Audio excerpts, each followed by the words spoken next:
2026年8月10日，美國驻華使領館在官網和社群平台上同時貼出一份寄給自己人的通知，全文很短，重點只有一句話：請所有在中國旅行或居住的美國公民去登記一個叫 STEP 的系統。就是這麼一份行政到不能再行政的東西，裡面卻出現了4個字：社會動盪。而8月10日這一天，中國那邊的行程也排得很滿。晚上8點02分，長征7號甲在文昌點火，85秒後在空中解體成一顆巨大的火球，中興4B衛星跟着一起沒了。同一天，美國駐上海總領事館因為颱風白海豚直接關門。同一天，湖北宜昌宣布進入戰時狀態。美方當然說這只是例行提醒，他們也沒說錯，這種通知年年都在發，可為什麼偏偏是這一天，一份平常沒人要看的登記通知會被全網當成密電來拆？所以這份通知到底是什麼層級？美國是知道了什麼，還是什麼都不知道？只是排程剛好排到了發給全世界的新聞稿跟發給自己人的通知，哪一種比較誠實？而最可怕的是，如果我們把1989年到今天，美國每一次對在中國的自己人發通知的時間點全部排出來，那條線會指向什麼？這一支影片我們只做一件事，把這份通知一句一句讀完，再拿去对歷史。一個國家發通知叫自己人做準備，那份通知裡的字通常比他的新聞稿誠實得多，因為新聞稿是講給對手聽的，通知是講給自己人聽的。我們會沿着時間軸一路行軍，看上一次、上上一次、上上上一次，美國对在中國的自己人發出通知之後，究竟發生了什麼？我們也會在中途撞見一個非常掃興的答案，掃興到你可能會想直接關掉這支片。先把這份通知的原文攤開，一句一句讀。2026年8月10日那則貼文講的是 Smart Traveler Enrollment Program， 中文一般翻成智慧旅行者登記計劃，簡稱 STEP。 它的功能很單純，就是留資料，讓使領館在出事的時候找得到你，順便把安全警報寄到你的信箱。而他列出的出事情境寫的是自然災害、社會動盪或者其他危機。就這樣，沒有撤僑，沒有撤館，沒有叫誰去買機票，沒有任何一句話說中國要出事，也沒有任何一個日期。一份真的要人做準備的通知會有3樣東西：時間、地點、動作。這份通知一樣都沒有，它唯一要你做的動作是打開瀏覽器填一張表。可社會動盪這4個字一貼出來， X 平台上瞬間炸鍋，海外中文圈當場成立了一支我們今天要一路跟到底的隊伍，我叫他們拆字大隊。拆字大隊的職業技能就是把每一個官方詞彙拆開，拆到出現他們想要的意思为止。這份通知在他們手上先變成美國掌握了內部情報，再變成美國預告了政變，最後變成美國要求僑民做準備。整個升級過程大概花了6個小時，這是多麼卑微的存在。一份叫人留手機號碼的表格被硬生生推到了先知的位置。可我們先別急着笑拆字大隊，因為他們問對了一個問題：這份通知的層級到底是什麼？這個問題本身比答案還重要。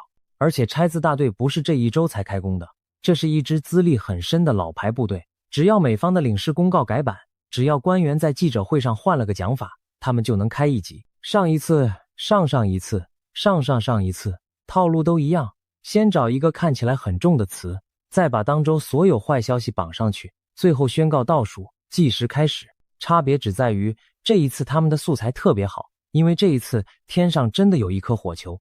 這裡要先講一件拆字大隊從來不講的事：美國國務院發通知，這套系統是有階級的，而且階級之間差得非常遠，遠到根本不像同一個遊戲裡的東西。最上面那一層叫 Travel Advisory， 中文一般翻成旅遊警示，分4級。第1級是照常出門，第2級是格外小心，第3級是重新考慮行程，第4級是不要前往。你可以直接把它想成整個國家的難度選單，這一層只要動一格就是外交事件，中國外交部一定會出來罵，而且罵得很大聲。中間那一層叫 Security Alert， 安全警示，這是使領館針對具體事件對自己人發的，範圍小，時效短，事件明確，講白了就是這個月街上要小心什麼。在下面那一層才是各種一般訊息與提醒，包含台風關門公告、簽證作業變更，以及這一次的 STEP 登記通知。這一層在整套系統裡的地位大概等於遊戲登入畫面右下角那行沒人會看的小字。所以2026年8月10日那一則是哪一層？答案很平淡，它不是旅游警示的調整，也沒有被冠上安全警示的標題，它就是一則提醒你去填表的一般通知。美國國務院對中國的旅遊警示，目前公開資料能確認到的最後一次調整是2024年11月27日，而且那一次是往下調，不是往上調。從那天到現在，1級都沒有動過。拆字大隊聽到這裡通常會說，那你怎麼解釋社會動盪這4個字？很好，這個問題我們先擺着，先掛在通知欄裡，等我們把歷史走完，走到全篇後段，我會把這4個字的真正身世整個掀出来。我先講一句你聽了會不太舒服的話，這4個字的來源比你想的老很多，老到有點滑稽。時間回到1989年6月，那是上一次美國真的对在中國的自己人发出最高等级通知的年代，而且那一次的通知不是貼文，是打電話叫人上飛機。1989年6月4日之後，美國大使館一開始只宣布自願撤離，結果沒什麼人走，畢竟大家都覺得撐一撐就過去了。可6月7日，中國人民解放軍第38集團軍的部隊在北京東邊移動時，朝建國门外的外交公寓區開了槍，子彈打進外國外交人員住的大樓。當天，自願撤離就變成了強制撤離，這才是通知的最終形態。天昏地暗，一夜之間，所有自己人上飛機。同一時間，天體物理學家方勵之和妻子李淑賢躲進了美國大使館。6月11日，中國發出通緝令，這對夫婦在美國大使館裡住了將近13個月，也就是380多天，直到隔年才離開中國。一對學者在別國使館的接待室裡住了1年多，成為冷戰末期最尷尬的一場外交僵局。而到了1990年4月11日，美国總統老布希簽下第12711號行政命令，保護在美國的中國留學生不被遣返回國。看到重點了嗎？1989年那一次的通知是先發生事才發通知，不是先發通知才發生事。這個順序我們後面會反復用到，用到你會覺得有點膩。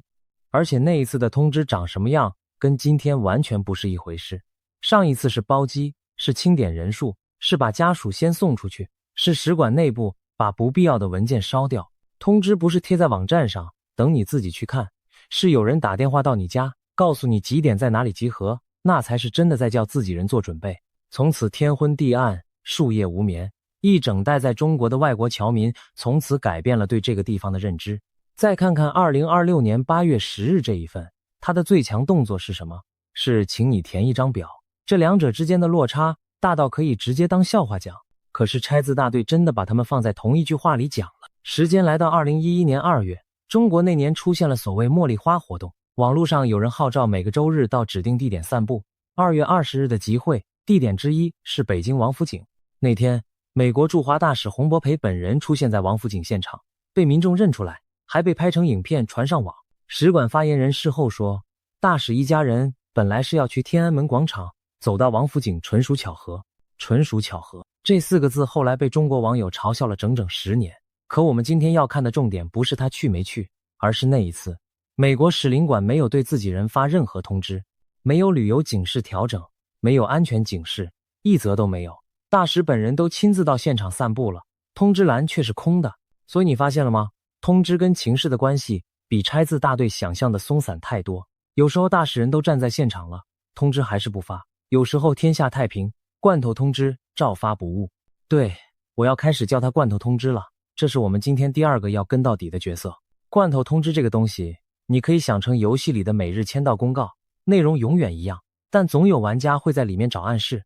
而在王府井之後不到1年，發生了一件更離譜的事，離譜到如果寫進劇本會被說太假。2012年2月6日，時任重慶市副市長、公安局前局長的王立軍自己開車跑進美國駐成都總領事館。這不是通知，這是一個中國現任高官親自把自己送進別人家的大門。他在裡面待了多久？各方說法完全不一致，有美方人士对媒體說是10小時，有報道寫24小時，也有媒體寫36小時，到今天都沒有一個統一的官方版本。這一段目前公開資料只能確認到他確實進去過，也確實出來了，細節全是各說各話。而這件事後來直接引爆了薄熙來案，把中共18大前的整個高層布局掀了一遍。那麼問題來了，在王立軍事件期間，美國使領館有沒有對在中國的自己人發出任何做準備的通知？沒有，一則都沒有。當一個真正夠格改變中國政治版圖的事件在成都的總領事館裡進行時，通知欄依然是空的。上一次我們說大使到現場通知不發，這一次是人家副市長進了館裡通知還是不發，所以通知這個東西跟事情的大小關聯度低到讓人生氣。時間來到2019年8月7日，這一天很關鍵，請記住它。美國國務院把香港的旅游警示從第1級調升到第2級，理由欄裡寫的那個詞翻成中文正是內部動盪，英文原詞是 civil unrest， 那是反修例運動最高溫的時候。從2019年6月起，香港街頭連續爆發大規模示威。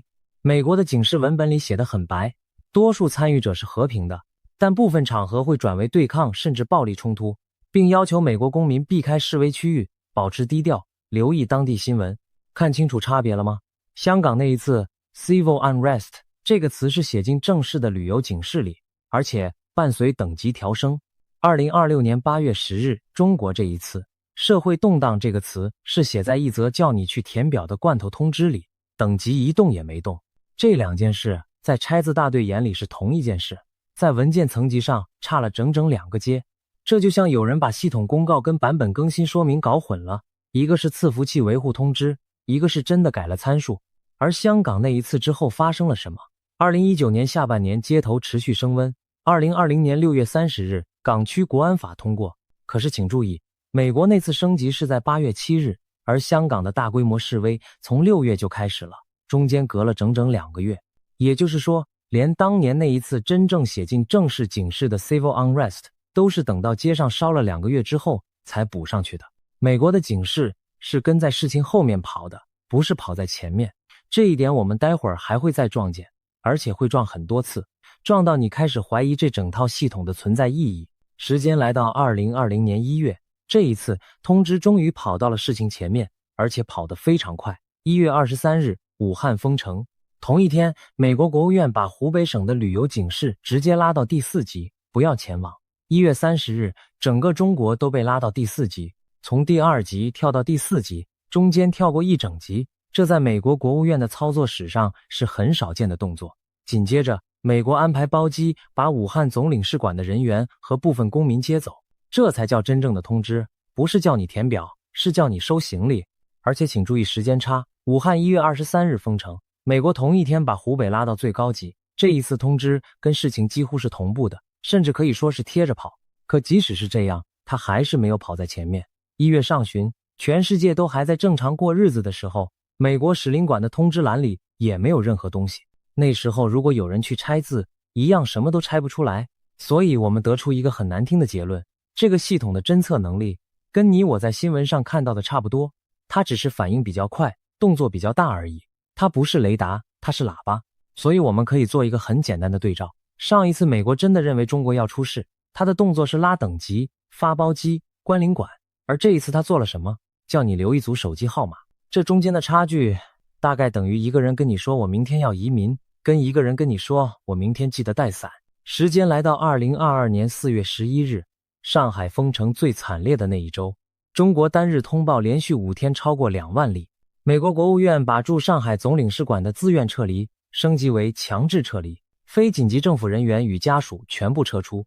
中方當天就表達強烈不滿。注意，這又是一次真通知。強制撤離這4個字在美國國務院的用語裡，跟叫你填表根本不在同一個宇宙。上一次美國對在中國的自己人下這種指令，就是2022年那個春天。時間來到2024年，這一年很值得單獨拉出來看，因為它一次示範了2套系統可以往2個相反的方向動。11月11日晚上，廣東珠海市體育中心發生一起駕車衝撞事件，一名62歲男子樊維秋開着越野車撞破欄杆衝進場內。官方通報35人死亡，43人受傷。事後傳出中國媒體被要求不要報道，微博上關於死亡人數的話題標籤被封，資訊在最初的24小時內被大量清理。而美國使領館的反應是什麼？11月27日，美國國務院把中國的旅游警示從第3級重新考慮行程下調到第2級，格外小心。對，是下調。就在事件發生後半個月，等級往下走。然後過了3周，12月17日，美國使領館發出一則安全警示，提醒自己人注意公共场所的無差別攻擊事件，內容提到近幾個月來多次發生無預警的公共場所攻擊，部分發生在外國人常去的公園與商圈，部分發生在學校附近，一邊調降國家評級，一邊發出具體安全警示。這在拆字大隊眼裡是精神分裂，在文件系統裡卻完全合理，因為那本來就是兩個不同的抽屜，一個管的是這個國家整體值不值得去，一個管的是這個月街上要小心什麼。時間終於來到2026年8月10日，這一天美國駐上海總領事館也關門了，而關門的原因寫得清清楚楚，是颱風，就是那個從7月27日生成，7月30日達到巔峰，最低氣壓910百帕，一路橫越6000公里跑過來的白海豚。我們順便把白海豚這個角色講完，因為它才是這一周中國新聞版面的真正主角。2026年8月9日下午5點30分，白海豚第一次登陸浙江台州玉環，中心風力14級，每秒42公尺。1個多小時後的傍晚6點40分，它第二次登陸浙江溫州樂清，風力13級，每秒38公尺。浙江、福建、上海3地轉移人口超過100萬人。他還順手刷了一整排離譜的記錄，上海單日累積雨量316.1毫米，打破1872年有記錄以來的單日降水記錄。1872年是什麼概念？那時候清朝的同治皇帝還在位，上海灘連電燈都還沒有。香港那邊在他影響期間，氣溫衝上36.9度，是1884年有記錄以來的最高。上水站更是測到39.8度，是香港自1980年設置自動氣象站以來的最高溫。一隻颱風順手把兩座城市的記錄簿掀了個底朝天。台灣這邊也沒閒着，它是1958年以來發布颱風警報時生成時間最早的一個颱風。外圍環流在新北帶出一場龍捲風，取消了194班航班，人還沒到，先在台灣上空刷了一波存在感。它甚至創下一個很怪的世界級紀錄，是有記錄以來第一個生成於國際換日線附近，卻還能以熱帶風暴以上強度登陸中國大陸的颱風。一個從換日線附近出生的颱風，橫着跑了6000公里，跨過大半個太平洋，繞過台灣，直接偷家。它在7月30日凌晨2點達到巔峰時，美軍聯合颱風警報中心給的1分鐘平均風速是每小時280公里。這種角色在遊戲裡叫做跨服來的世界王，而颱風走了之後，才是真正的副本。8月14日，白海豚的殘餘環流在浙江和江蘇繼續下，浙江長興、安吉、海鹽同時發布暴雨紅色預警，湖州發生土石流。據新唐人電視台報道，造成1死3失聯。另有報道提到，2人因漏電身亡，江蘇無錫多處隧道嚴重積水，車輛受困。這些數字目前主要來自海外中文媒體與現場影片，官方統計還沒有完整公布，我們就照這個程度講，不多加一個字。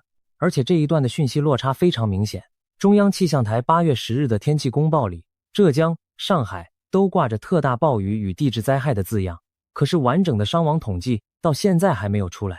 海外頻道拿到的是現場影片，官方給的是應急響應等級，兩邊講的是同一場水，用的卻是完全不同的語言。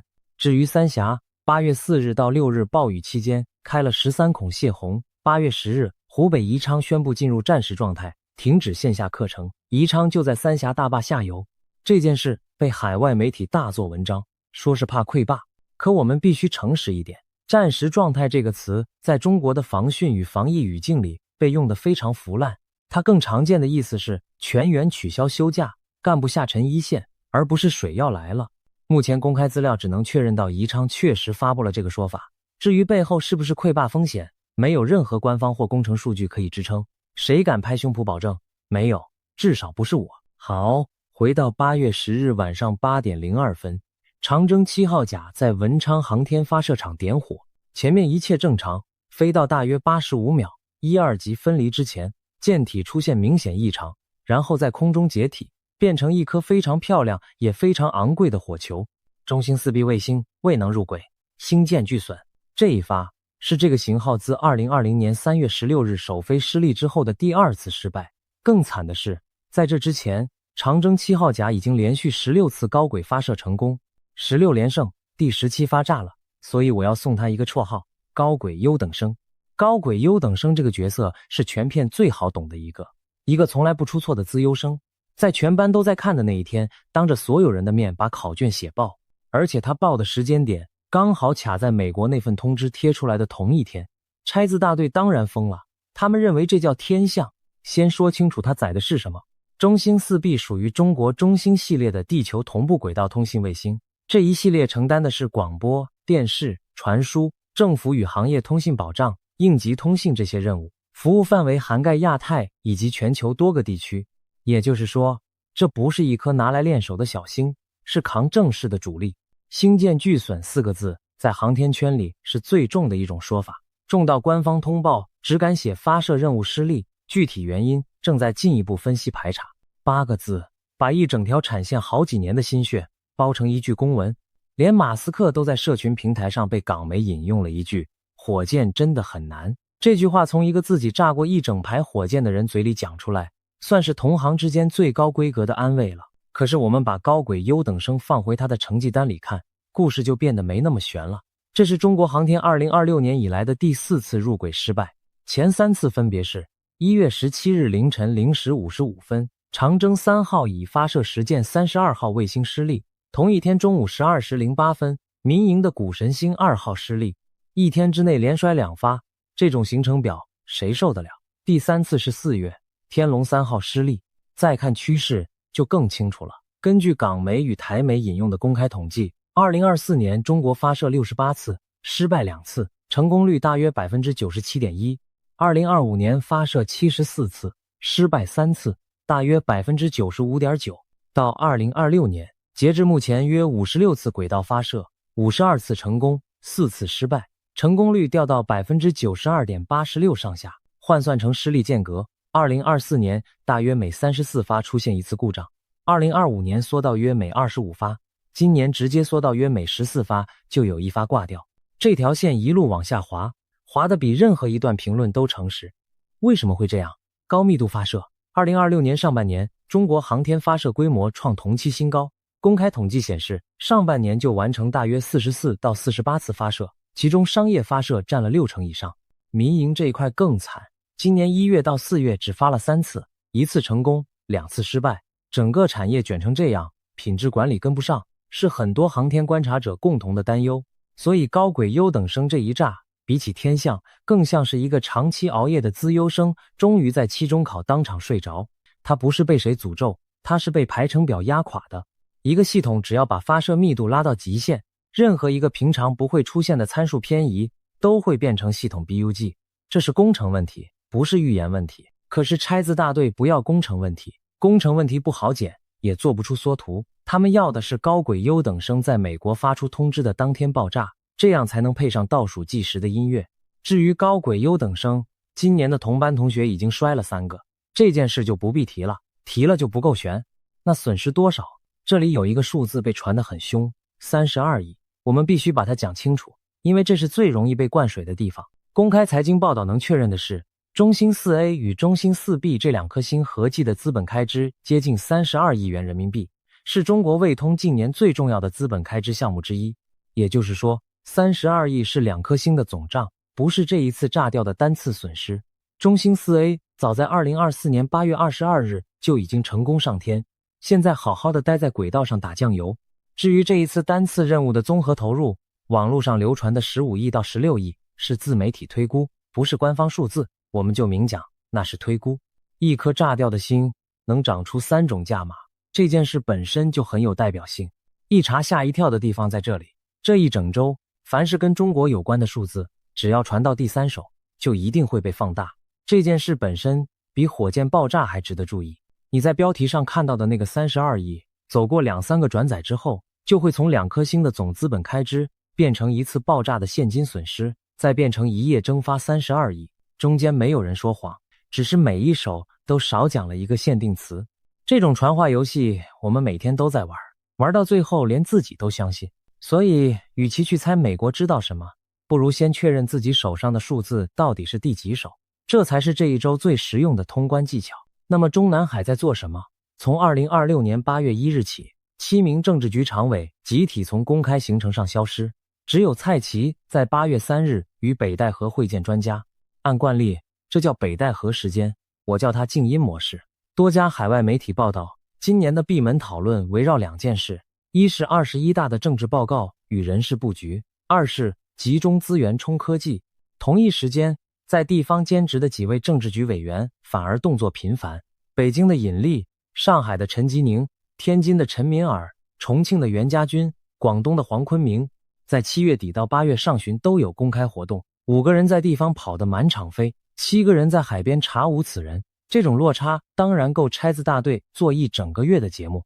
至於各種政變、狙擊、軍中大案的說法，全部來自海外評論人與匿名消息源，多半是在自媒體節目或評論專欄裡講的。目前沒有任何一項有公開可查的證據，我們只能標明是誰在什麼管道上講的，不能當成事實。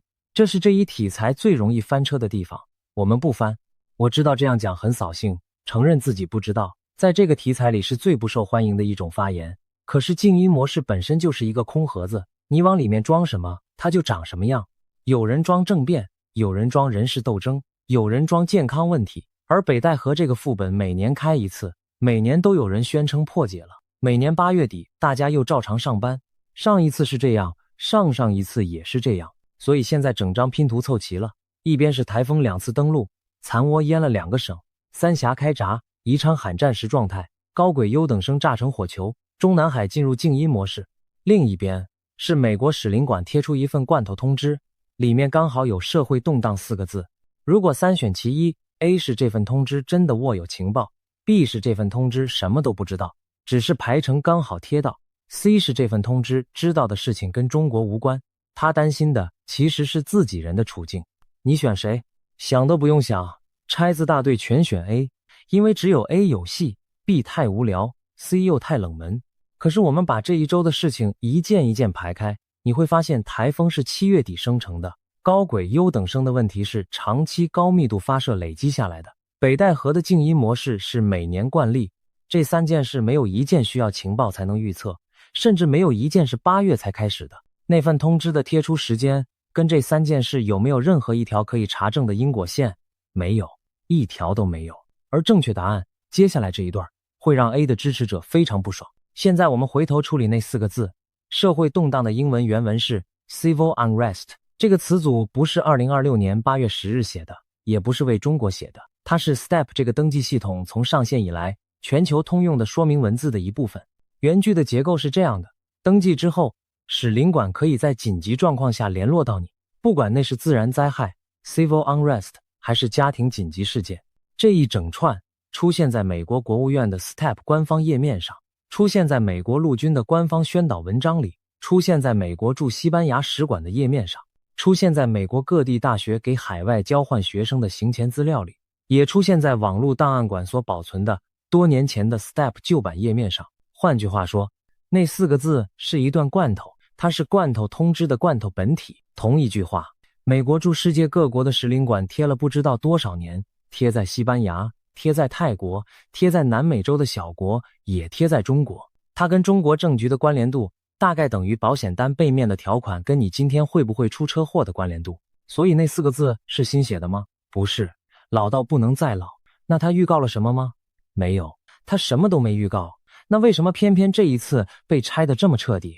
因為它落在一個火箭剛炸，台風剛過，常委剛消失的星期一。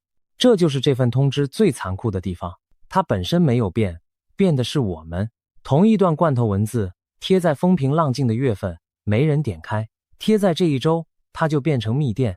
所以真正在動盪的不是中國社會，是我們的解讀神經。這才是全片最扯淡的一個系統 BUG， 不在美國那邊，也不在中國那邊，在我們自己的腦子裡。那是不是就代表完全沒有訊號？也不是。話要講完整，真正值得注意的不是那4個字，是發文的密度。2026年6月13日，美國駐華使領館曾經在同一天連推3則預警，這個動作才是真的罕見。那3則講的是什麼？第一則講雙重國籍，中國不承認雙重國籍。如果你入境時用了中國簽發的旅行證件，或者手上還有有效的中國身份證件，美國政府在你被拘留、逮捕或失蹤時能提供的領事協助會受到妨礙。第二則講任意執法與出境禁令，中國當局可以用各種理由不讓你離境，而且缺乏清晰透明的司法程序可以處理。第3則講得更直接，中國政府可能特別針對有華裔背景的美國公民，包含與美國企業有關聯者，以及與美國執法機構、軍方或情報機構有關聯者。看懂了嗎？這3則通知從頭到尾沒有一個字在講中國會不會出事，一個字都沒有。他們講的全部是同一件事，中國可能不讓你走。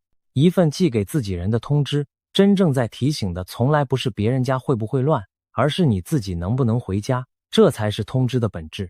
所以如果我們要在整件事裡找一條真的訊號線，它不是社會動盪那4個字，是這一條美國在2026年持續加碼提醒的，是出境風險，不是動亂風險。而在美國國務院的分類裡，中國的旅遊警示自2024年11月27日從第3級降到第2級之後，到今天沒有再升回去。這件事拆字大隊從來不提。為什麼不提？因為不好聽。這也是我們今天必須放進來的誠實段落。預言這個題材最怕的就是只算命中不算落空。拆字大隊的命中率其實可以粗略算一下，他們平均每個月都能找到一份被誤讀的公開文件，然後宣告倒數計时開始。倒數了好幾年，中國還在那裡，而每一次沒中，那一則影片就會安靜地沉下去，沒有人回頭去算賬。這叫做只留戰報不留敗仗。更麻煩的是，罐頭通知的存在讓這次不一樣這句話變得幾乎無法被證明，因為只要文字是罐頭，任何時候都能撈到一句嚇人的。你隨便打開任何一個國家的美國使馆頁面，都能撈到 civil unrest。 難道美國預告全世界都要動盪嗎？當然不是，那只是印刷。而且我們得替另一邊也講幾句話，不然就不算誠實。中國官方對這一周的處理同樣有很多不能查證的空白。長征7號甲失利的原因到現在只有一句，正在分析排查。中興4B的實際損失金額沒有正式公布，白海豚造成的完整傷亡與經濟損失統計也還沒有出來。湖州那幾條人命的數字目前只能靠海外媒體與現場影片拼湊。當一邊只給罐頭文字，另一邊只給4個字的通報，中間那一大片空白就會自動長出拆字大隊。這不是誰特別壞，這是資訊真空的自然生態。所以我們今天能給你的不是答案，是分层。哪些是官方文件白紙黑字寫的，哪些是財經媒體算出來的，哪些是自媒體推估的，哪些是匿名消息源講的。分層做完，你自己判断，這比任何倒數計時都有用。同樣的標準，我們也要套在這一周其他幾則熱門說法上。深圳華強北據報有2000多人被抓，罪名涉及走私、賣仿冒品與漏稅。這件事目前主要見於海外中文媒體與自媒體轉述，找不到官方通報可以核對，我們就只能說那是海外媒體的說法。至於什麼洪水退去後在錢塘江灘上出現巨大羽毛那一類的內容，那是拆字大隊的極致形態。一支影片同時裝進羽毛、火箭、台風跟美國通知4個完全不相干的東西擠在同一個標題裡，我們就當作沒看到，也不要浪費你的時間。那我們是不是就該說一切正常，大家散了？也不是，這才是這份通知最有意思的地方。因為这一周真正在叫自己人做準備的，從頭到尾都不是美國，是中國自己。8月10日，宜昌宣布戰時狀態，是中國自己發給自己人的通知。8月9日之前，浙閩滬轉移超過100萬人，是中國自己發給自己人的通知。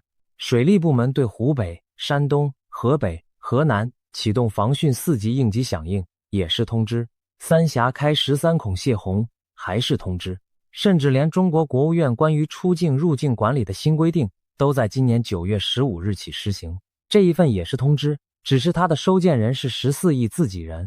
換個角度看，這一周發出最多通知的國家根本不是美國，是中國。只是中國的通知不會用社會動盪這4個字，它會用防汛應急響應4級，會用戰時狀態，會用專項整治，會用有序引導，一樣是叫自己人做準備，用詞客氣得多，殺傷力也大得多。所以我們就走到了這裡，一份美國寄給自己人的罐頭通知，在網絡上被拆成了先知，而中國一連串真正叫自己人做準備的通知，反而沒什麼人拆。誰比較會看通知？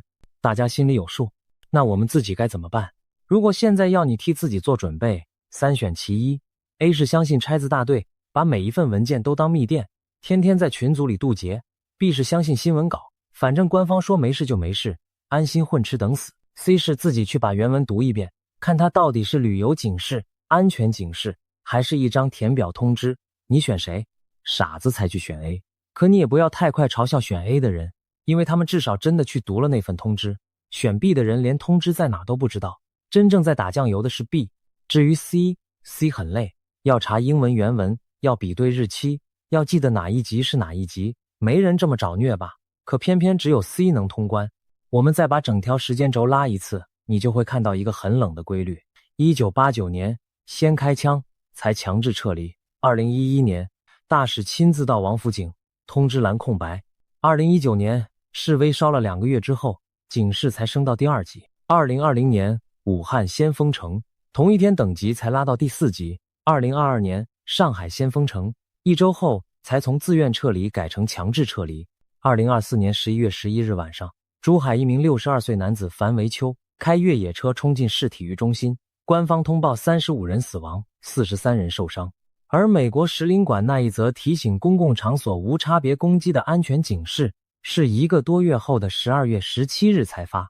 更妙的是順序，2024年11月27日，美國才剛把中國的旅遊警示從第3級往下調到第2級，結果3周後就發了一則安全警示。你說這是矛盾嗎？不是，那是2套系統，一套講國家評級，一套講具體事件，本來就可以往2個方向動。可是在拆字大隊的世界裡，這2件事會被剪成同一支影片，配上同一段音樂。而在這條軸線的最末端，站着今年8月的3個主角，一份罐頭通知，一顆炸掉的高軌優等生，一個跨了半個太平洋來偷家的白海豚。3個都是真的，3個之間沒有一條可查證的線把它們串起來。發現了嗎？美國的通知從來沒有一次跑在事情前面，一次都沒有。它不是預言系統，它是回報系統。它是那個在災難結束之後才慢吞吞幫你推送版本更新的伺服器。所以拆字大隊搞錯的不是方向，是因果。他們以為通知是預測，其實通知是回聲。等到美國真的對在中國的自己人發出那種你一眼就認得出來的通知時，你根本不需要拆任何字，因為那時候的通知會長這樣：請立即前往機場，那才叫做準備。那2026年8月10日這一份呢，它長的樣子是請留下你的手機號碼。這2份通知之間隔着一整條我們剛剛走完的時間軸，而在這條軸線上，中國正在同時處理一場橫越6000公里的颱風，一顆85秒解體的火箭，一座下游喊着戰時狀態的大壩，還有一場沒有人露臉的北戴河會議。這些全是真的，全是可查的，沒有一件需要拆字。真正的趁你病要你命，從來不是靠猜的，是靠對方自己把牌攤在桌上。也許這才是最反諷的部分，真正需要做準備的訊號一直都攤在那裡，用中文寫着，發在中國自己的官方管道上，任何人都看得到。可我們偏偏要繞一大圈去讀一份美國叫人填表的罐頭通知，然後在裡面找4個字。最後留一個問題給你，如果哪一天美國真的又發出1989年那種通知，你覺得我們会是從哪裡知道的？從美國的官方網站，還是從拆字大隊的第7手轉述？我猜大部分人會是後者。而等到那則轉述傳到你手上的時候，它會不會已經被加上倒數計時，被配上音樂，被剪成3分鐘？會不會反而因為喊過太多次，這一次沒有人相信？為什麼？不知，絕對不知道。想到這裡，我忽然有點懂了。我們這些天天盯着別人家通知的人，大概也只是想確認一件事，就是這世界上還有沒有人把我們算成自己人，記得要通知我們一聲，記得叫我們做準備。至於通知裡寫什麼，其實沒那麼重要，重要的是有人發。所以下次再看到罐頭通知，先別急着在群組裡渡劫飛升，去看看窗外會不會下雨吧，那個比較準。